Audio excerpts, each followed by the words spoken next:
제가 11절과 12절을 봉독해 드리겠습니다. 제가 가진 성경으로는 구약 370면입니다. 사사기 6장 11절부터 12절까지를 봉독해 드리겠습니다. 여호와의 사자가 아비에셀 사람 요아스에게 속한 오브라에 이르러 상수리 나무 아래 앉으니라.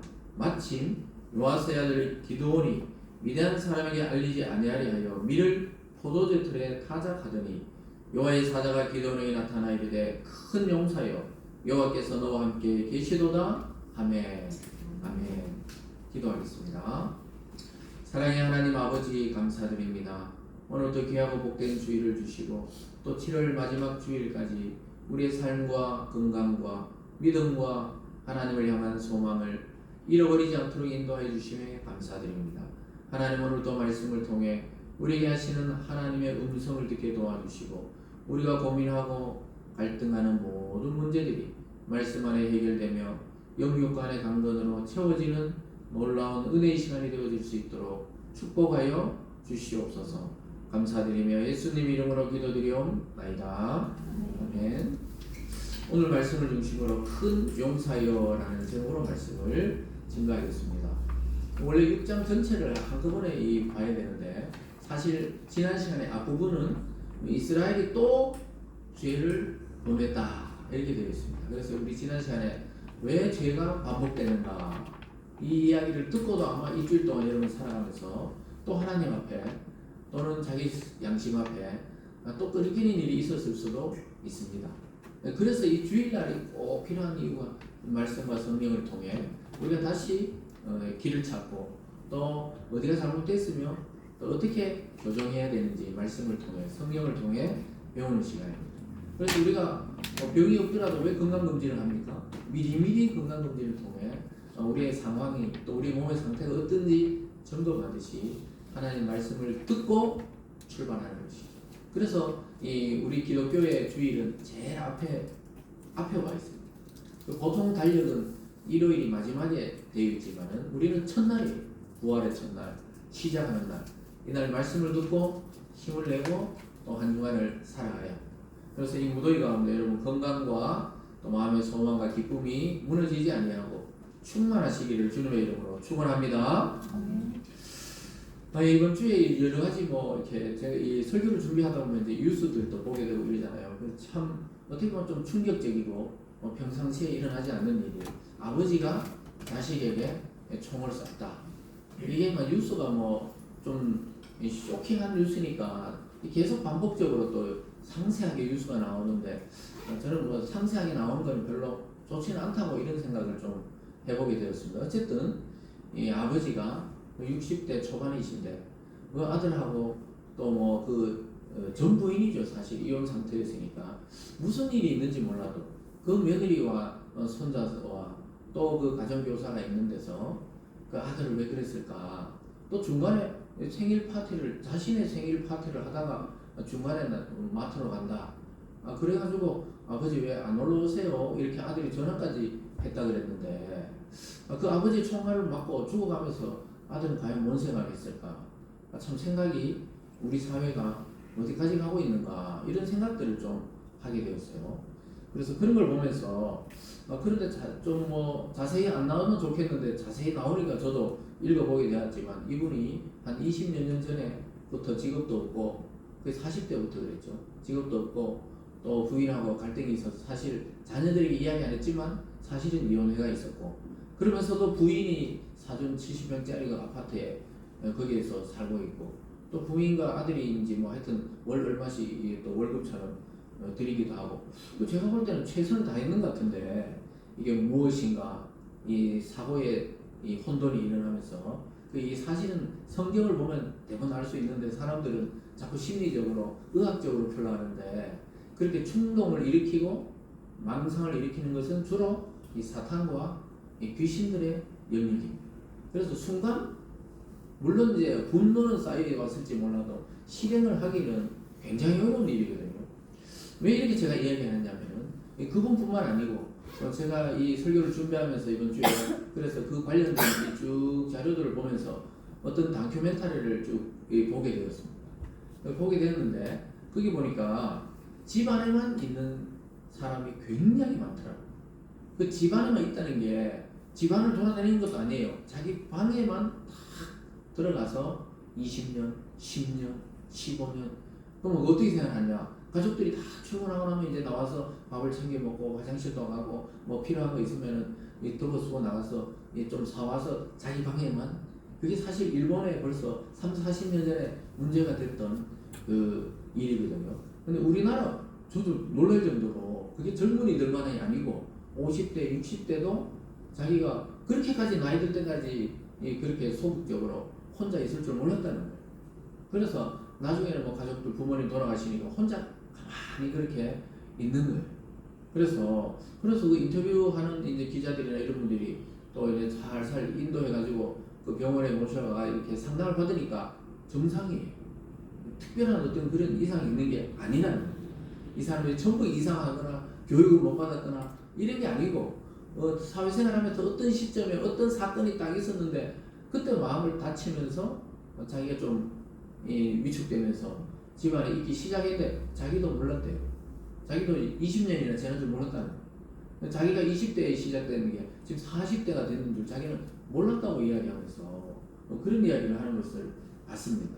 그래서 제가 아까 이야기했던 그 총기를 만들어가지고 얼마나 또 머리가 좋은지 몰라요. 총기를 만들어가지고 직접 만들어가지고 또 그리고 집에도 완전히 끝내려고 했는 거예요. 이분은 이제 인생을 끝내려고 그랬는 것 같아요. 집에도 타이머를 맞춰놓고 자기가 이제 사건 저지르고 그 다음날 12시 되면은 집에 폭발하도록 이 머리가 좋아하는 또 그걸 다 만들어놨어요.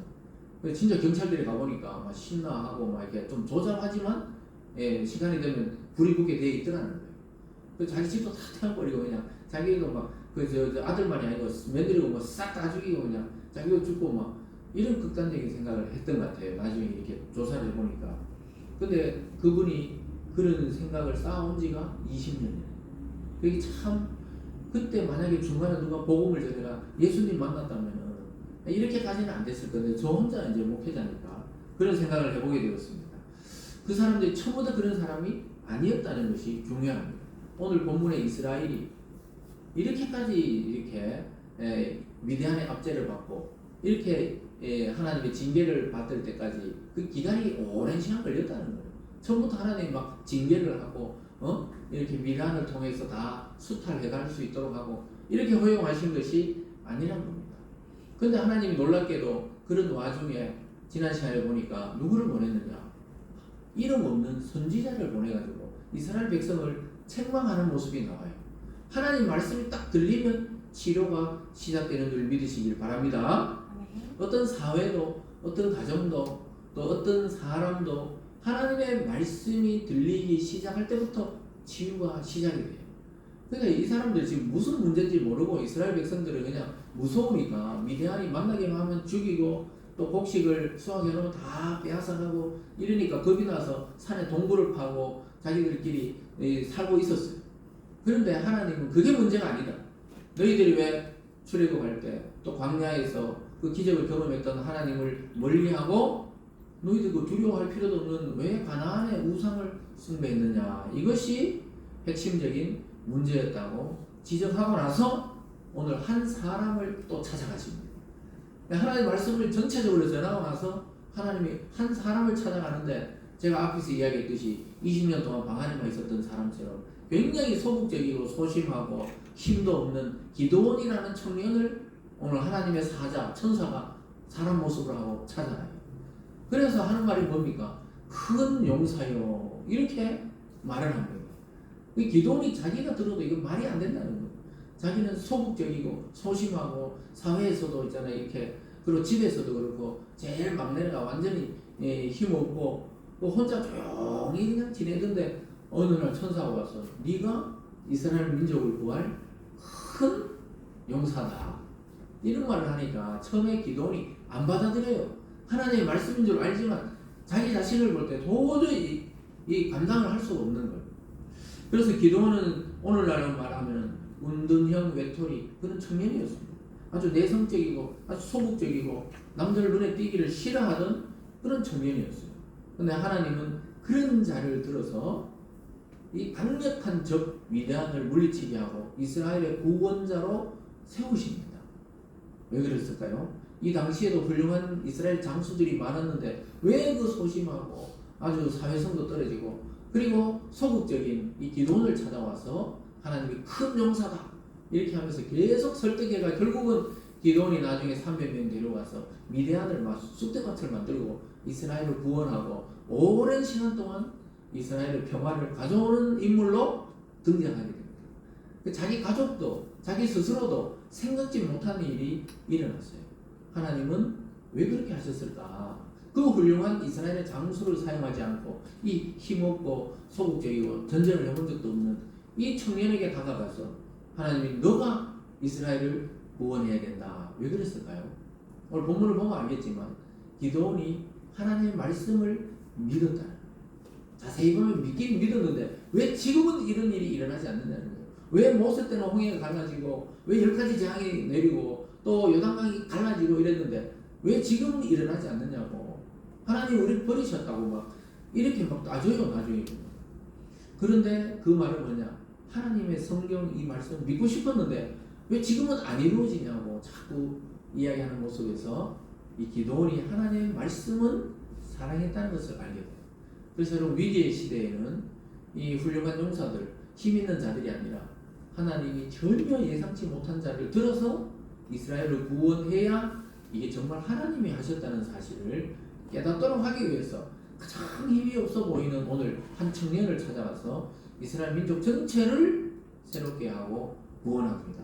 사랑하는 여러분, 오늘 여러분 어떤 마음으로 오셨는지 몰라도 하나님은 여러분을 주목하고 있다는 사실을 기억할 수 있기를 바랍니다. 그래서 말씀을 들으시고 큰 힘을 얻으시고 용기를 얻고 나아가서 우리 삶의 현장에서 하나님의 이름으로 승리하시기를 주님의 이름으로 축원합니다. 오늘 먼저 보면요, 하나님의 생각과 기도원의 생각이 많이 차이가 난다는 것을 알게 됩니다. 그 말은 우리 생각과 하나님의 생각은 차이가 많다는 것을 알게 됩니다. 아주 놀랍게도 이 기도원은 왜 소극적이냐, 성경에서 그렇게 말해요. 11절에 보면 이렇게 말합니다. 여호와의 사자가 아비에셀 사람 요아스에 속한 오우라에 이르러 상수리 나무 아래 앉으니라. 마침 요아스의 아들 기드온이 미디안 사람에게 알리지 아니하려 하여 밀을 포도주 틀에 타작하더니. 여기 요아스라는 사람이 있는데 그 아들 중에 기드온이라는 아들이 있었습니다. 그 아들의 성격이 어떻습니까? 이 사람은 지금 미디안 사람들이 복식만 있다 그러면 와서 싹 이렇게 다 수탈해 가니까 너무 겁이 많으니까 여기 보면 밀을 어디게 해요? 밀을 포도주 틀에 타작했다. 이 말이 포도주 틀은 실내에서 하는 거거든요. 밀은 마당에서 타작해야 되는데 얼마나 이 겁이 많고 소심하면 자기 혼자 그냥 자기 가족하고 좀 먹으려고 방 안에서 그 포도주 틀은 포도주 우리 예전에 절구같이 생기는 그런 틀에서 포도를 빻아가지고 포도주나 포도즙을 만드는 거기다가 이제 밀을 넣어가지고 이렇게 빻아가지고 타장을 한다는 게 뭐 진짜 막 탈곡기로 하는 게 아니고 우리가 약간 이거 봉이라 그러죠. 이게 절구로 찢는 봉이 있잖아요. 쇠 그런 걸로 이렇게 해가지고 조금 이렇게 해가지고 이제 밥을 해 먹든지 그래 살아가려는 아주 소심한 이 기도 요아스의 아들 중에 막내 아들 아주 소심하고 사회성도 떨어지고 방 밖에 나가기도 두려워하던 그런 자예요. 그런 자에게 오늘 누가 찾아옵니까? 여호와의 사자가 찾아옵니다. 12절입니다. 여호와의 사자가 기드온에게 나타나 이르되 큰 용사여 여호와께서 너와 함께 계시도다 하매. 아주 놀랍게도 오늘 설교 제목처럼 큰 용사여 이렇게 하나님의 천사가 와가지고 이때는 사람의 모습으로 이제 등장하는 거죠. 기드온에게 나타나서 너는 큰 용사라는 거예요. 하나님께서 너와 함께 계시다 이렇게 이야기합니다. 그러니까 기드온 자신도 이거 못 믿는 거예요. 아니 하나님을 못 믿는 게 아니고 자기 자신을 돌아볼 때 아니 나에게 하나님이 함께하고 내가 큰 용사라는 것이 도저히 믿어지지가 않는 겁니다. 자기는 지금 미디안의 그 용사들이 그 막 쳐들어올까봐 무서워가지고 방 안에 숨어가지고 포도주 틀에 막 밀을 넣어가지고 그걸 막 빻아가지고 이렇게 이거는 먹고 살아야 되겠다 이런 아주 소심하고 적극적이지 않고 수동적으로 생각하고 있는데 하나님이 나타나셔가지고 야 너는 큰 용사다. 그러니까 자기 스스로 이게 웃긴 거예요. 아무리 생각해도 이게 지금 여러분 생각해 보세요. 지금 하나님이 이 자리에 딱 나타나는 천사가 와가지고 햇살 교회는 막 한국에서 제일 큰 교회다. 믿어집니까 지금? 제일 큰 교회고 뭐 앞에 있는 뭐 교회 목사는 막 세계적인 목사다. 아무도 지금 웃으려고 하잖아요 다들. 그러니까 그런 지금 이야기를 하고 있다 이 말이에요. 비유하자면은 예? 이제 확 오시죠. 사람들 보고 막 야 하나님 막 천사가 나타나가지고 그래 제 생각에도 그런 거예요. 만약에 지금 아무도 모르는데 지금 세 개가 아니고 지금 세 명도 모르는데 세계적이라니 뭐 이럴 거 아니에요. 지금 기도원이 그런 기분이라 이 말이에요. 나 지금 방 안에 앉아가지고 민을 빠가지고 그냥 혼자 조용히 먹고 그냥 지내려 하는데 네가 민족을 구원할 자고 네가 큰 용사고 미디안을 뭐 한 사람같이 그냥 칠 것이라고 천사가 자꾸 이런 과대망상처럼 이런 이야기를 막 하는 거예요.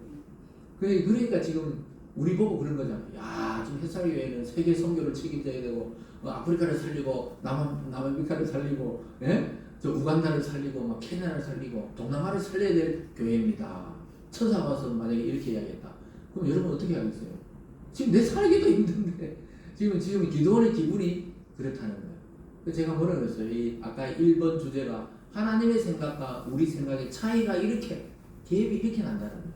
하나님은 우리를 큰 용사로 생각하는데 우리 스스로는 지금 방 안에 앉아가지고 지금 밀 빨아먹는 그런 기도원과 같은 마음이라고 지금 이야기하고 있는 것입니다. 그래서 하나님이 너를 들어서 저 강력한 미디안을 칠 것이다 이러니까 기도원이 기가 막힌 거예요. 겁도 나고 자기는 군인이 아니거든요. 기도원은 나중에 뭐 기도원과 300용사 했는데 300용사도 아니에요. 자세히 보면 전부 그냥 일하다 와가 같이 모여가지고 와 이렇게 나갔거든요. 그러니까 막 자기가 정말 안 믿어지는 거예요. 제가 좀 전에 이야기하기도 안 믿어지네요. 지금 우리가 세계적인 교회다. 그러니까 이러면 안 믿듯이 지금. 그래서 어디 가서 사람들 보고 쫙 그렇게 이야기하세요. 우리 교회는 이제 세계적인 교회가 될 것이다. 우리는 정말 세계 선교를 감당하는 교회가 될 것이다. 믿음으로 선포할 수 있기를 바랍니다. 하나님의 생각과 우리 생각이 이렇게 다른 거예요. 지금 아멘이 안 나오잖아요. 잘 세게. 그러니까 안 믿어진다 이 말이에요. 저 스스로도 말하면서 야 이거 참 진짜 기도원도 기가 막혔을 거예요. 자기 집안도 완전히 작은 므낫세 지파는 작은 지파거든요. 막 유다 지파, 루벤 지파, 막 이런 지파가 나가야 되는데 므낫세 중에서도 나중에 자기가 고백해요. 므낫세 중에서도 작은 집안에 자기는 또 거기서 막는데 내가 나가서 할 수가 없다. 이렇게 말을 해요. 13절이 바로 그 말입니다. 기도원이 그에게 대답하되 오 나의 주여 여호와께서 우리와 함께 계시면 어찌하여 이 모든 일이 우리에게 일어났나이까. 또 우리 조상들이 일찍이 우리에게 이르기를 여호와께서 우리를 애굽에서 올라오게 하신 것이 아니냐 한 그 모든 이적이 어디 있나이까. 이제 여호와께서 우리를 버리사 미디안의 손에 우리를 넘겨주셨나이다 하니. 아니 막 와가지고 큰 용사라 그러고 네가 하나님이 함께 계신다 그러니까 참 기가 막힙니다. 네? 이 하나님의 사람인 줄 지금 몰라요. 천사인 줄 모르고 그냥 웬 사람이 낯선 사람이 와가지고 네가 큰 용사라 막 이러니까 사람으로 아직 보이는 거거든요. 그러니까 이 사람이 기도원이 대답할 때 이거 주여 이게 하나님 말하는 게 아니에요. 지금 이 사람아 아니 그래 좀 보니까 높은 사람 같으니까 여호와께서 우리와 함께 계시면 어찌 지금 우리 삶의 형편이 7년 동안이나 기도원에게 이렇게 미디안에게 이렇게 압제를 받겠냐는 거예요. 아니 하나님이 함께 계신 게 아니라 하나님 우리를 버리셨다 이렇게 우리가 지난 시간에 살펴본 것과 기도원이 반대로 이야기하는 거예요. 하나님은 뭐라 그랬어요? 지금 내 눈앞에서 너희가 범죄했기 때문에 미디안 손에 넘겨줬다 그랬는데 이 기도원의 입장에서는 난 하나님을 믿었는데 하나님 우리를 버리셨다 이렇게 이야기를 합니다. 왜 우리를 버려가지고 미디안 손에 우리를 넘겨줬습니까? 자기 민족의 죄를 생각 안 하고 하나님이 자신들을 버렸다고 생각하는 거예요. 기가 막히죠. 하나님이 살아계신다면 왜 나에게 이런 일이 일어났습니까? 저도 이렇게 말하거든요. 갑자기 어려운 일이 닥치면 예수님 안 믿는 자는 뭐 우왕좌왕하지만 예수님 믿는 자는 오히려 하나님 나에게 이러시면 안 되잖아요. 나 어릴 때부터 하나님 믿었고 교회를 다녔고 헌금도 충실히 하고 또 그리고 하나님 하라는 대로 했는데 왜 나에게 이런 일이 일어납니까? 지금 기도원이 그 이야기를 하는 거예요. 하나님이 나를 버리셔가지고 나에게 우리는 또 민족에게 이런 일이 일어나는 거라고. 하나님의 징계라고 생각하지 않고 하나님의 버림, 하나님이 우리를 버렸다, 버리심으로 생각했던 것입니다. 그런데도 꿋꿋하게 하나님의 천사는 명령만 수행할 뿐이죠. 14절에 또 이렇게 이야기합니다. 여호와께서 그를 향하여 이르시되 너는 가서 이 너의 힘으로 이스라엘을 미디안 손에 구원하라. 내가 너를 보낸 것이 아니냐 하시니라. 참 점점 더 희한한 이야기를 하는 거예요, 사실은. 아니 우리가 일찍이 막 이런 일도 있고 저런 일도 일어났었는데 지금은 하나님의 기적이 전혀 안 일어나지 않냐고. 지금은 막 우리를 버리러 놓으셨다고 막 이렇게 이야기하는데 하나님의 천사가 하나님이 이렇게 말한다면서 너를 통해 뭐라 그래요? 미디안의 손에서 이스라엘을 구원하려고 한다. 더 기가 막힌 이야기고요. 그래서 지금 이 소심한 기도원이 참 놀랍게도 하나님과 꼭 긍정하듯이 이야기해요. 대화하듯이. 기도원이 아무리 생각해봐도 자기는 하나님의 사람이 아니라는 거예요. 그래서 자기는 잘못 선택했다. 자기는 도저히 이 일을 감당할 수 없습니다. 집안에서도 약하고 자기 몸도 약하고 자기는 전쟁이라고는 해본 적도 없고. 여러분 전쟁이 그냥 막 우리 머릿속에 막 영화나 드라마에서 전쟁 볼 때는 막 우리 편이 무조건 이기잖아요. 진짜 전쟁 봐봐요. 우리가 우크라이나나 러시아가 힘이 세지만 우크라이나가 또 반격하니까 자기 민간인도 죽는 거예요. 또 이스라엘과 하마스, 이스라엘과 이란, 또 엊그저께는 저 캄보디아와 또 있잖아요. 어디죠? 그 옆에 캄보디아 태국이 막 서로 지금 막 국경 분쟁이 일어나고 이러는데 이게 정상적으로 사실은 이 요한계시록 우리가 아침에 보고 있지만 이게 사실은 어느 시대든지 일어났던 일이지만 점점 그런 일이 많아진다고 지금 성경은 이야기하고 있어요. 곳곳 처처에 전쟁의 소리, 기근의 소리, 전염병의 소리가 들린다 그러는데 우리가 그런 시대에 지금 살고 있어요. 그 사도 요한이 봤던 2000년 전에 썼던 요한계시록이 이루어지는 시대에 우리는 지금 살고 있어요. 주님 오시는 것 외에는 거의 다 이루어지는 것 같은 시대에 우리가 지금 살아가고 있는 겁니다. 어쨌든 참 기도는 옛날에 모세 때, 옛날에 여호수아 때 하나님 그러셨지 이 과거의 하나님 그리고 성경책에 있는 하나님이지 지금 막 기적이 일어나고 지금도 병이 떠나가고 귀신이 떠나가고 막 구원받는 자가 막 생기고 그건 옛날에 성경책에 있는 이야기죠. 기도는 지금 이래 이야기하니까 그러면서도 자기 자신의 또 자기를 돌아보니까 도저히 전쟁에 나갈 만한 힘이 없어요. 15절을 같이 읽어보겠습니다. 15절입니다. 시작. 그러나 기도원이 그에게 대답하되 오 주여 내가 무엇으로 이스라엘을 구원하리까 보소서 나의 집은 므낫세 중에 극히 약하고 나는 내 아버지 집에서 가장 작은 자니이다 하니. 참 놀랍게도 기도원은 자기 정체성을 확실히 알고 있긴 있어요. 자기 집안은 므낫세 그 족속 중에도 극히 약한 집안이고 내 아버지도 약하고 나도 그 약한 아버지 집안에서 이거 지금 힘이 약하다는 것도 있지만 세력이 약하다는 거예요. 그 중에서 자기가 가장 작다는 게 아무 힘이 없다. 내가 나가서 싸운다. 사람들이 막 비웃을 것이라고. 내가 나가서 이스라엘을 구원한다. 사람들이 막 욕할 것이라 이 말이에요. 자기 자신을 그렇게 낮추고 있습니다. 그런데 하나님의 사자 또 하나님은 기드온을 포기하지 않습니다. 여러분 이것이 바로 하나님의 택하심입니다. 여러분 우리 자신을 보면 우리는 구원받을 수 있겠나? 설교 들을 때는 이래 살아야지 이러는데 또 삶의 현장에 가면은 또 그게 안 되거든요. 그럴 때 있잖아요. 이게 내가 진짜 하나님 구원받을 수 있겠나 이러는데 하나님은 구원받는다. 왜요? 택한 자니까. 지금 기도원을 통해서 하나님은 반드시 미디안을 구원하려고 택한 자니까 계속 설득합니다. 설득. 여러분 우리가 믿음 없을 때 하나님께 기도하고 또 하나님 말로 이렇게 하나님께 물어보는 거 그게 잘못된 게 아니에요. 왜냐하면 하나님을 못 믿어서가 아니고 자기 자신을 사실은 믿지 못해서 자기를 돌아보면은 도저히 이 전쟁에 나가 미디안이 지금 바다에 모래같이 많은 군대들을 몰고 올 건데 자기가 어떻게 이기겠냐고. 그리고 성격이 미디안은 깡패라고 그랬잖아요. 지난주에 제가 깡패 완전히 깡패 같아가지고 막 보이는 대로 죽이고 그냥 있는 대로 빼앗아 가니까 도저히 안 되겠다는 거예요. 그래도 하나님 포기하지 않습니다. 16절로 가봅니다. 여호와의 사자가 이렇게 말해요. 여호와께서 그에게 이르시되 내가 반드시 너와 함께 하리니 네가 미디안 사람 치기를 한 사람 치듯 하리라 하시니라.